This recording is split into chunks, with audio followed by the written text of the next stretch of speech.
Oh, hey, what's up? I almost didn't see you there. I'm just kidding. I'm doing a vlog for my final for the Justice Ministry Education Program. It's the first year that it's held here at Drew Theological School. It's from Auburn Seminary, and this summer I've been working with theater students on campus as well as doing other projects. And here goes. This summer I worked with high schoolers through the theater program on campus. They're all from Newark. 6 of them stayed on campus, so I got to know them really well, but there were some others who joined the program as well, and they were pretty awesome to work with. They had 2 plays that they did. The first was called Aftermath, which followed a food fight, and that was hilarious. And the second was called Charisma, which dealt with more life topics and was interactive with the audience. After the performances, which were held last Tuesday, the students had a talk back with the audience and then danced and talked about their ancestors, and it was just a really cool, awesome experience. There was a song in there. It was super fun. So I am going to take us on a tour around campus of the different places where we did things this summer, and we're going to talk about all the fun that we had. Hey, so I'm leaving my house, and I feel like as I'm walking across campus to get to Seminary Hall, where our tour officially begins, we can talk about some other things. So although the program was primarily working with high school students in the theater program on campus, we also did some other things through the class. We had some site visits. One was with the Barat Foundation. They had an art and peace parade held in Newark in June, and it was supposed to be held the first weekend in June. There was a rain delay, so it was held 2 weeks later. Apparently the turnout wasn't as great as they expected, but I still thought it was really awesome. I arrived at NJPAC, where the meeting location was held, and after a little while we all got together, and I joined up with 2nd and 3rd grade students, A and D, and talked to them about their experience as we pulled modules through the streets of Newark. And if you're unfamiliar with modules, they are these superhero pieces that are created by different organizations and different groups of kids and people who are just needing some way to express themselves through the arts in a form of justice. And the Brats do some awesome things through that. It's really, really cool.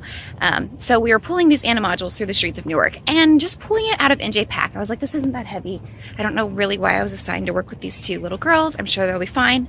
And after like a mile, I was like, okay, I get it. This is heavy and I'm tired. And then we ended up walking, I think, 2.5 miles. So I had some conflicted, questionable feelings in there about kids who were pulling these wooden pieces through the streets of Newark for that long, but I love the purpose of it, that we were demonstrating that art and peace can really bring justice in the world. So that was really, really cool that I got to be a part of that. I also went to NJPAC one day. I got to help with a hip-hop family festival that was being held that day. I walked in and it was an organized chaos, but in the best way. It was so much fun. There were so many volunteers, and I got to meet Aisha Marable, who is a Drew Theo alum, so shout out to that. Shout out to her. And then also I got to work with Jeanette, who was the volunteer I worked with most closely. We were checking in the people who were helping to lead the different sessions, and then I was talking to some of the kids, and they were just so cute. Some of them are from Newark, and some traveled, I think, up to 2 or 3 hours to get there that day just to participate in the festival. So part of it was used as a promotion for upcoming events with NJPAC, but also part of it was just to give kids something fun to do and give leaders of kids programming kind of a day off, but a day to experience something else. So I enjoyed that experience. It was really fun to get to see how other people run their kids programming and see it on such a larger scale than even what I'm used to. They were expecting 900 kids by the time that I left, which was about halfway through. I think they had 300 or 400. So that was monstrous and amazing. And it just made me really proud to be a part of something that gigantic. I'm approaching Seminary Hall, and when I say we when talking about Justice Ministry Education, I mean the 6 students who are in the class, who are Joel, Sarah, Martin, Yun, and Ola, as well as our 2 professors. And it's been a really interesting experience this summer as we kicked off this inaugural program. I think we're all kind of getting used to it. In this classroom, where we can get a full 360 view, I have eaten a lot of candy, and had a lot of conversations and talked about difficult topics and funny topics and come up with ideas and brainstormed and learned about different projects that we could engage in this summer. I've done a lot of work with youth over the past 7 years, and then a lot of coordinating schedules and doing administrative work. So it really wasn't anything new for me to take on this plan to coordinate all of our schedules and make something for the kids to do. We were told that the kids have been bored in the past and that they wanted activities, and we all came up with a billion ideas, it seemed, and I tried to fit everything in our first schedule, and that was just to get everything up on the calendar. Obviously that was impractical, and I think we all knew that going in, but then we shared the calendar and we realized there were a lot of misconceptions between what was expected of us in the program and what was expected by the theater program in how our two programs work together, and also specifically what we would be doing with the kids. So in that, we realized that they have homework that they would need to work on almost daily, that they have projects to turn in, that there are other expectations of them other than just our fun activities that we wanted to bring in as the fun people to hang out with, hoping that we're fun, and I think we are. It was kind of difficult after I had made that first schedule, knowing it was needing to be cut, but that there were a lot of cuts that were expected rather than just cuts to be made because of resources and funding and time and things like that. So scrapped almost the entire schedule, just put in the most important things, it seemed, and it seemed like a go. Except when the kids got here and then we met the college mentors who were here on campus, we realized that there were still some different expectations. So it was a lot of flexibility and coordinating schedules kind of on the spot and asking the kids sometimes what they wanted to do. There was a time when the college mentors were busy, so those of us who were on campus with the kids at the time decided to walk downtown, and we just did random things for like an hour or two before dinner, and it really wasn't anything scheduled or planned. Sometimes people went bowling that wasn't specifically on the schedule, or we moved things around knowing that there was going to be rain for half the month of July. And while I think it would be easy to get frustrated over the scheduling issues, and I think maybe sometimes I did, for the most part, it really is just kind of a learning opportunity for me in what I expect and then what other people expect, and that I can't bring things into a space without knowing for sure that that's exactly what's wanted. And I'm not sure that we ever knew exactly what was wanted out of all of us, but I do think that we got to a better understanding by the end of July when the students left of how we could work together over the summer and then also in the future. I was wanting to film in the chapel, but someone's playing piano in there, which is awesome. So glad when people are using the space. So I have a backup room, and you can see all the way to the other side of the building, which is cool. I guess I've never looked at the room from this perspective. Anyway, in chapel we had a few different things. So one of the plays, Aftermath, needed some extra rehearsal space when they weren't in the theater where they got to perform. So I was like, hey, we have chapel just like down from the arts building, and that would be awesome to practice there. So the kids came up here and they did their rehearsals here. So some of them were already familiar with the space when we came in here to do weekend programming. One day we did a drum lesson, which Yun coordinated, and it was really cool to see the kids kind of use their skills, whether they had worked on music before or not. So I wanted to use pictures of the kids, but I wanted to respect their privacy. So I drew them instead. While talking about the drum lesson, I wanted to make sure that I mentioned Z, because he is pretty awesome drummer. He's a good singer too, and he was definitely the most confident on the drums, and so the others all tried, but he definitely had that skill. So way to go, Z. You keep drumming and doing that thing.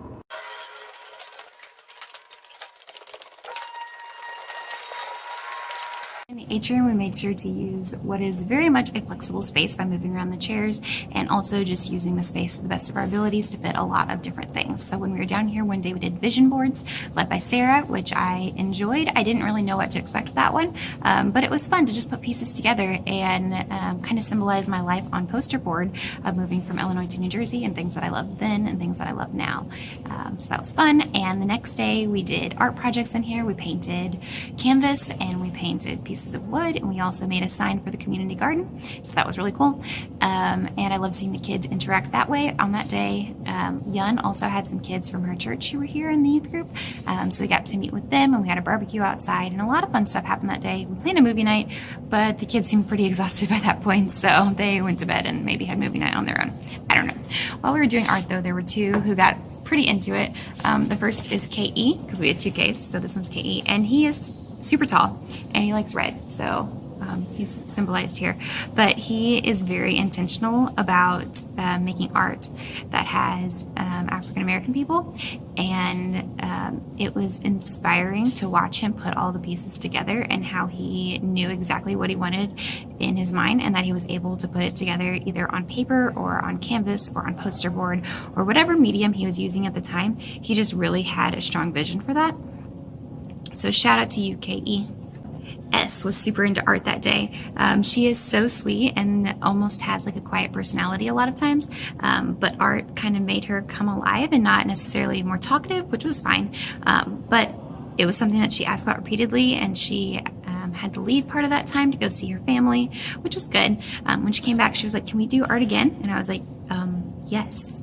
Definitely, 100%. I am a lifelong theater person, it seems. People have asked me over the past few weeks, like, when did you get into theater? And I'm like, I don't know, I guess probably when I was like 3, church Christmas programs or something. And like, I don't know, pastor's kid never gets out of the church performances. So that was probably my start. I guess I officially got into theater when I was in 5th grade and started doing school productions, and then that continued on into high school.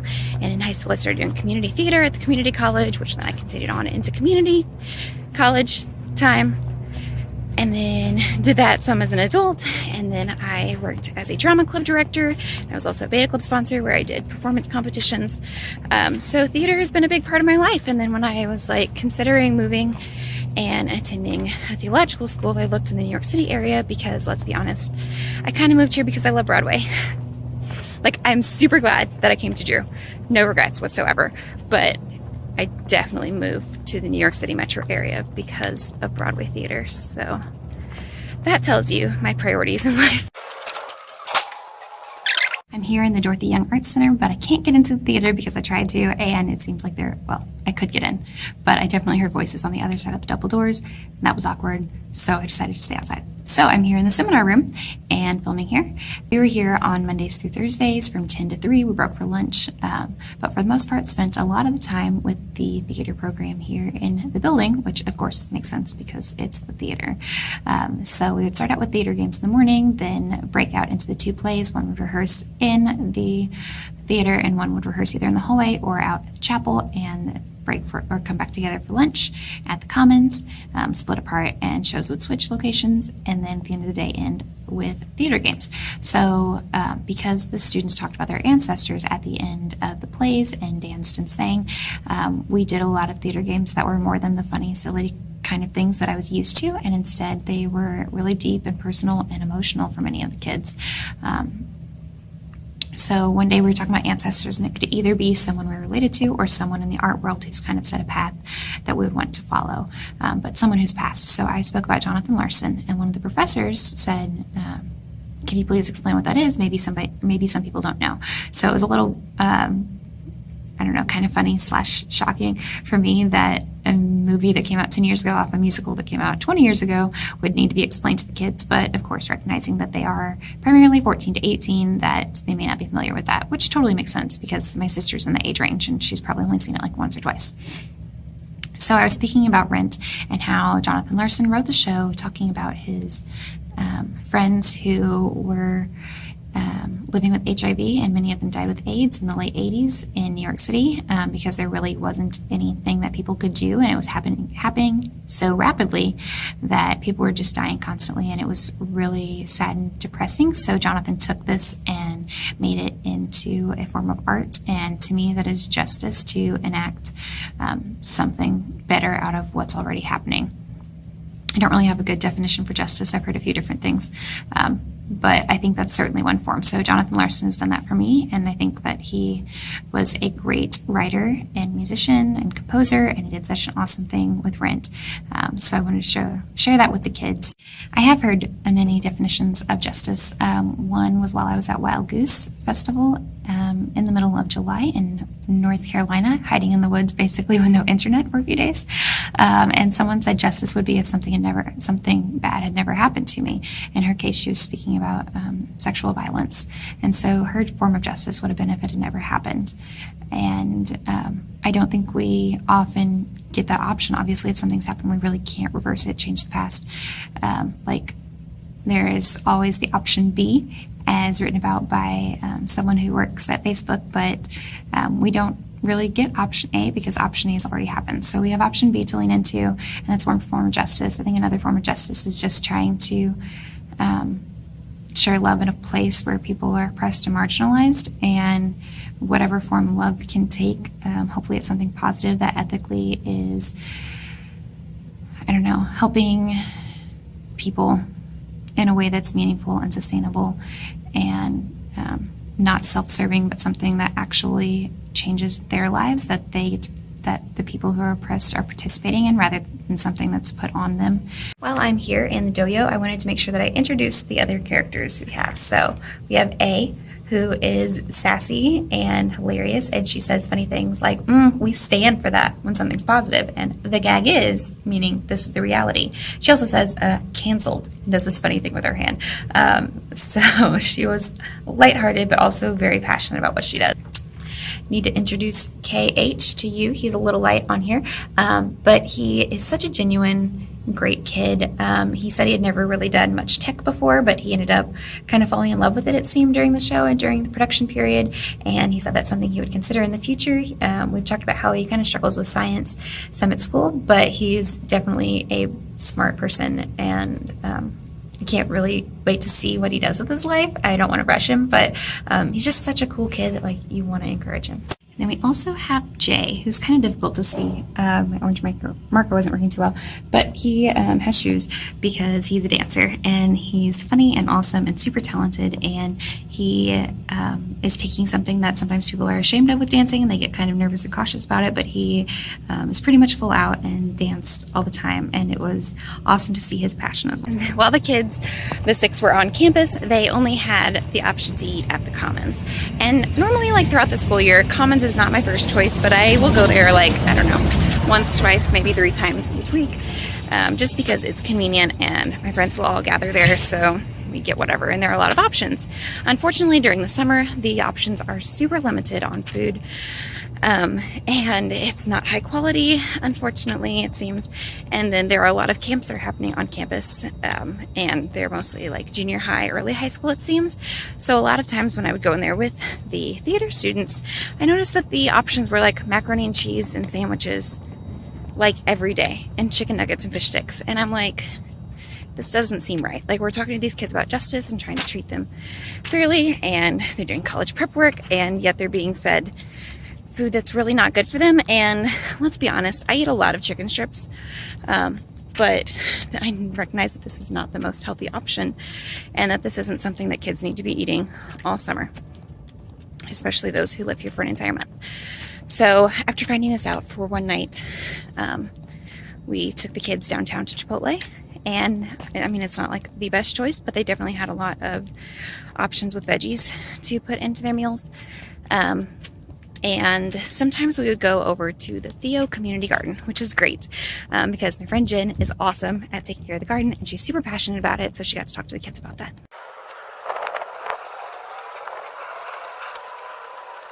When the program started, we knew we wanted to bring kids to the garden just because it's an awesome resource that we have on campus, that Tara takes care of, as well as others who are super passionate about ecological justice or who just want to partake in the vegetables that are grown here on campus. So before these students even came here, and before we knew who was going to be living here, the 6 of us who are the Justice Ministry Education, or JME students, met with Jen here in the garden and took a tour of it, and she kind of gave us some ideas of what we could do, and we collaborated. So we planned for the kids to come over here to also tour the garden and to participate in harvesting a few times if they were interested in that, and then we planned a barbecue for the end of the summer as an end of JME / Newark student collaboration party type of thing at the garden. So each time it was super interesting and impactful in a very different way. The first time that we came to the garden, I was walking over here with the 6 kids, the 2 college mentors, and me, and I just wanted to kind of get an intro into kind of what they were thinking. So I was asking them, do any of you have a garden at home or at school, or do you have any family members? And they all just kind of looked at me and shrugged, and were like, no, not really. But there was one, and it was A, and she was like, we don't have a garden, we live in poverty. And the question that I thought was so neutral was still something that really stung when I asked her, and so it made me evaluate even further the words that I was using, which is something I try to do often, but it made me even more conscious of it. That a word, garden, which seems simple to me coming from rural southern Illinois where my grandparents always have a garden, which makes me kind of nostalgic when I come over to the garden here and makes me think about my grandparents. But something that seems so accessible because it's cheap where I'm from is not something accessible or cheap to the students, or in their minds at least. So I kind of made Jen aware of that, and we talked about that with some of the JME people, and just how to be conscious and aware of those differences. Actually, S was the one earlier who had made the comment about gardens and poverty. KE is a little bit dramatic, or a lot, and he was actually willing to try a lot of things, which kind of surprised me, because he just seems like such a city kid. But then he talked about later how he lived in North Carolina for a little while, so it kind of made a little more sense that maybe if he had lived in a more rural area, he was kind of familiar with this, but he was just willing to like try the different things, whereas others were not so willing because they were just not into that. Later we had times where the kids were given the opportunity to come for a harvest. We certainly didn't want to force any expectations on them if it wasn't their thing, because let's be honest, I don't like touching dirt, so I don't expect the kids to do something that I'm not going to do, but gave them the opportunity, and Jay was really into that. He came, I think, both times that we gave them the option to harvest, and he really seemed to enjoy it. So later we were talking to Jay and then to KH, who are cousins, and asking about them, and just kind of like, I don't know, getting to know their lives a little bit. And they said their family members had gardens and that they would cook with their grandma. And we were like, oh, then like, of course that makes sense that maybe you were more interested in that, because kind of like me, you had family ties, but maybe they are not as grossed out by dirt, which is probably like a healthy thing for their lives. The third big thing that we did here at the garden was to have this barbecue grill out at the end of the month. So the kids came out here, and some of them planted basil that they could take home with them since it was the end. We did some seed saving workshops, and like we were shaking okra to hear the seeds inside before busting it open and looking at different ways we get seeds. We were cutting vegetables for the potluck that was happening. And there were Cherokee tomatoes, which have these like lines all over them. And I don't think I had ever seen them before. If I had, I hadn't paid attention, but they're green and red, and the kids were grossed out by it. They're like, ew, it's mushy inside. And I was like, just cut it, it's fine. And then I remembered, don't ask them to do something that you wouldn't do yourself. So then I was like, oh, well, I mean, you've already cut them in some pieces, so I'm sure it's good enough. We decided to do a baked potato party kind of with that, and we asked the kids to clean the baked potatoes, and these city kids were like, we just got them out of the ground and now we're just washing them outside and eating them. And I was like, yeah, it's totally fine. Everything's fine. I'm not grossed out. I was kind of grossed out, but it was one of those situations where it was like, you take it and do it first and they'll follow. And they did. So they acted like they were grossed out, but they were like really into it. And it was funny. A was not into touching the eyes of the potatoes, and so she would like poke them to other people, and Z was like, what the heck, man, like, what are you doing this, just do it. But they all ate that night, and they all seemed to have fun, and I brought fortune cookies because that's all that I had to contribute to the potluck that night. And we all ate, and we partnered with The Gathering from Madison UMC, and it was a good time. I had fun, at least.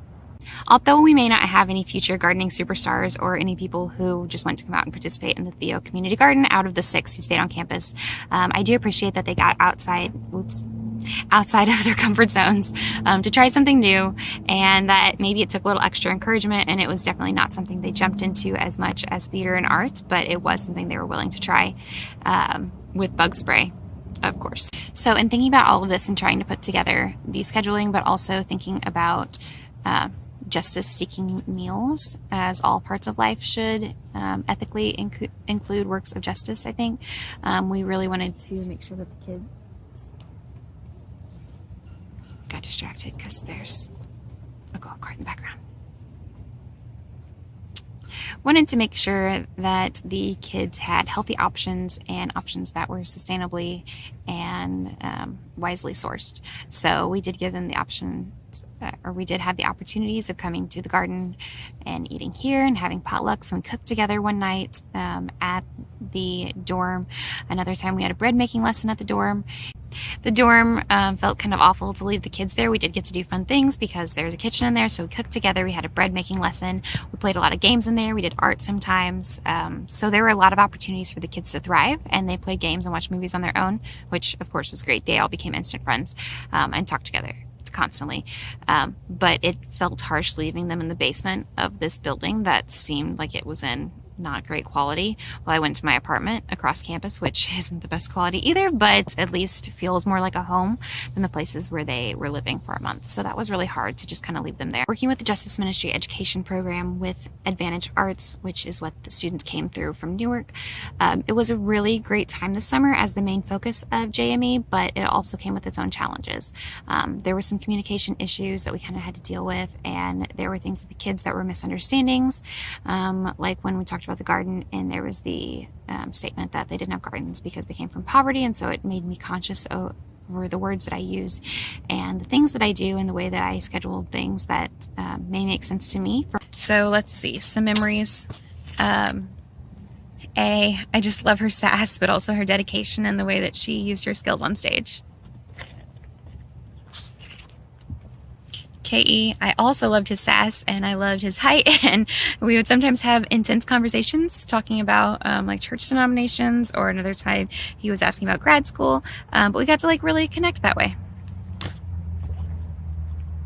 A asked one time if I could get her into Drew because I said I work in graduate admissions, and then I was like, well, no, I mean, I can't really get you in because I don't work with undergrad, and also I don't like make the decisions, but if you ever want a letter of recommendation, like I could do that. And she was like, oh my gosh, you would do that for me? And I was like, yeah, like you're good and responsible, and like, yeah, totally.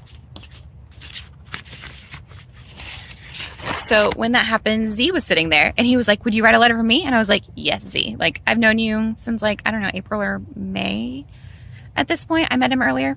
And I was like, yes, I would like totally write a letter for you because you're a good kid. KH, I just love how genuine he is. We cooked together that one night in the dorm that we cooked.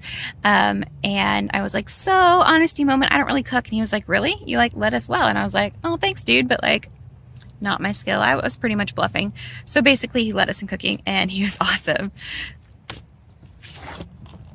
Jay is like such a dancer, and he also used the gag is a lot. So the gag is, Jay, you're a cool kid. You're pretty fun to spend time with, and I love your focus and passion. And S, I love how sweet she is, but also I know that there's more going on, and even if we didn't talk a lot, I know that we shared some connections, and that when I would walk to the theater and she would see me, she would like smile and wave every day. So it was just nice to see that S was glad that I was there, because I was really glad that all these kids were here. It was awesome getting to know them and spending time with them. So on the last night here after their performance, before we like broke down the set the next day and did more theater games and writing exercises and sharing and things, I wrote cards to the 6 kids and gave them to them at the dorm when I was picking up like games and art supplies and kitchen things and other stuff that I had temporarily left there for their use. And the next day they were all like, oh, Kirsten, that was so sweet. And it really, you know, it's not like I do this so they can like tell me how awesome I am, even though I've talked about that a few times, but really, I don't know, working with kids is something that just really is inspiring. I have a quote that I painted a few years ago that says, the things you're passionate about are not random, they are your calling. And when I painted that, I had no theological calling that I could articulate at that time, and I really just thought that my calling was working with my students. It paid so little, but it was so fun and so fulfilling, and I just really thought that that was like it for my life. And then as I pursue whatever this means to be in theological school and whatever could come after it, this is definitely what makes me passionate, or what I feel passionate about, youth and art and justice and words. And I don't know how to really combine all those things in a way that, I don't know, is a career and like people want to hire me, because that would be great sometime. But working with kids is just something that I absolutely love to do. And I'm not super great at art. I mean, I made stick figures for this video, but making a video is art in its own form. And just creating things and knowing that we can make something regardless of what's happened to us or regardless of what's happening in the world, that there's always something to make in so many different forms, and justice can take on so many different forms, and it doesn't have to be limited to just going to a protest or a march or a rally, and I think those are super important. But justice also comes through voting, or through talkbacks after a play, or through investing in generations before or after me, or getting to know generations before me and learning from them and passing on that wisdom to younger generations, and in enacting justice in whatever way is possible. I love to write, and so words are important to me, and I've said many times I try to be conscious of my words, and sometimes that works really well and sometimes it doesn't. So continuing to be conscious of that, and just writing when I feel passionate about it, and writing about what I feel passionate about, and being honest about those opinions and thoughts and things, and just getting all the words out. So youth and art and justice and words really was kind of the perfect combination for me in working with Justice Ministry Education and Advantage Arts. And my big takeaway from the whole program is that these 4 things are important, and that the work isn't silly, and that it can maybe make a difference, and it's related to calling in the sense that God has inspired me to do this, and I don't really know what this means in the future, but I know for now I can focus on these 4 things, and it at least brings personal fulfillment and hopes to make a change in the world. So there's that. Thanks so much for joining me on this tour of campus and hearing about the program that I invested in this summer. It was a great time, so thanks.